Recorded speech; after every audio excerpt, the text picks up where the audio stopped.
When Fiat's cheeky little Nuovo 500 burst upon a delighted Italian populace in 1957, the country immediately fell in love with it. People were crying out for transport, and they didn't much care how cramped the accommodation was if it made them warmer and drier than they had been on their Vespas.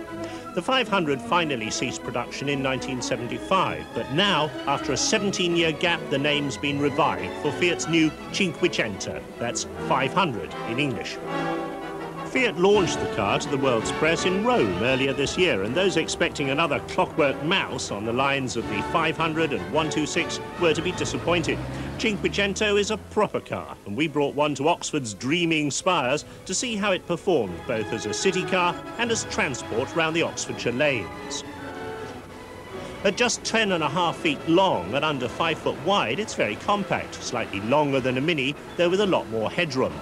Fiat say the demand for small cars has been falling off through the 1980s, but that their research indicates that trend will change from 1992 as worsening traffic congestion affects city mobility. Well, Fiat say this is a design for the city car of the year 2000, a triumphant evocation of Fiat's all-time first in small car design, whatever that means. Seems a rather strange statement for them to make when in 1985 they produced this. Now this is the Lancia Y10, launched 7 years ago at the Geneva Motor Show. You have to admit it does look awfully similar to the Cinquecento, and when you get the ruler out, the dimensions are virtually identical, give or take a few centimetres. Fiat swear there's no connection between the Cinquecento and the Y10, but you have to ask, if they designed this car from a clean sheet of paper, why did they bother to spend all that money when they got this design in their own backyard? This is the 900 version of the Cinquecento. It's fitted with an engine that Fiat describe as well proven. Certainly should be. It was introduced in the 127 in 1971, so they should have ironed out all the bugs by now. In this car, it's fitted with electronic engine management and a catalyst. Now, there is a two-cylinder 700cc version available, but they decided not to import it to Britain.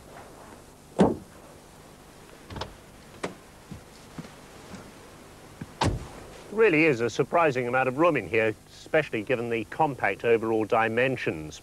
Though I'm not entirely convinced there's room for 3 adults in comfort on the back seat. Very simple instrument layout, although the centre binnacle is a little bit complicated. I like the way they've cut away the dashboard at the front here to give an illusion of more space, and also a useful space for oddments. Quite nice seats, but they don't support under the knee enough for my taste. I think it's a great shame they haven't continued over those excellent units from the Fiat Panda. Despite the name, the Cinquecento isn't built in Italy, but in Poland, where they've gutted and extensively re-equipped the old Polski Fiat factory that used to make the 126. Perhaps they should have called the new car the 500. That's how you say 500 in Polish. Now, the company says they've paid a lot of attention to aerodynamics in the design of the Cinquecento, and that's resulted in improvements in fuel economy and reduction in wind noise. Improvements over what isn't quite clear, since this is a new car, but if they're relating it back to the old 126, they've certainly succeeded. As we've come to expect from Fiat, truly excellent handling, light, precise steering, and an eager, press-on feel to the car. And that carries through to its behaviour in town. It threads nimbly through traffic, though on this particular car we drove it was sometimes difficult to get first or reverse. With slim pillars and generous glass area, visibility is excellent all round, as befits a town car. And with a tight turning circle, it's easy to park in the tightest of slots. All too many small cars are marred by a choppy ride, but Cinquecento behaves well, even on one of the few remaining cobbled streets in Oxford. With the proliferation of traffic-calming surfaces and speed humps in the urban environment, a decent suspension system is becoming an important ingredient in the town car cocktail. While performance figures are not that important in an urban car, the Cinquecento will do 85 miles an hour flat out in the 4th of its 5 gears and gets from 0 to 60 in a leisurely 18 seconds. However, Fiat claim most drivers should get around 50 miles to the unleaded gallon in normal driving.